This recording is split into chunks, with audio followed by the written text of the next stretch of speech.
À première vue, marcher pieds nus sur du verre peut paraître inquiétant et douloureux, mais finalement, est-ce que ça fait si mal? Bah non, pas vraiment en fait.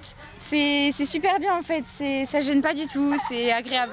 Et qu'en est-il lorsqu'on marche sur un filet suspendu à 5 mètres de hauteur? Arrête, je m'enfonce là. Je vais arriver en bas là.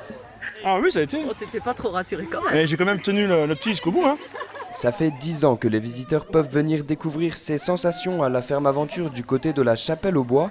10 ans qu'ils parcourent la forêt, marchent dans la boue et se perdent dans les labyrinthes. Le tout pieds nus, on l'a dit, c'est le concept. J'ai rencontré des gens qui se promenaient sur le parc pieds nus, je suis allé à leur rencontre, ils m'ont parlé de leur passion de marcher pieds nus et moi j'aime ça, ma mère marche pieds nus d'ailleurs.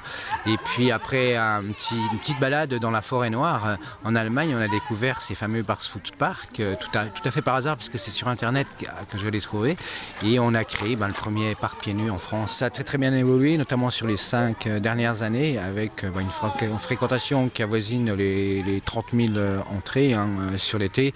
Un petit peu moins cet été avec le temps, mais bon, comme je disais tout à l'heure, un petit peu de pluie, un peu plus de boue, les gamins adorent. Pouvoir se salir sans qu'on leur casse les pieds, un credo qui semble plaire aux enfants. Oui, c'est un endroit magnifique pour les enfants et en été, c'est vraiment fantastique pour jouer, pour s'amuser et pour rire. Et pour fêter ses 10 ans d'existence, la Ferme Aventure prévoit une journée anniversaire le 30 août prochain.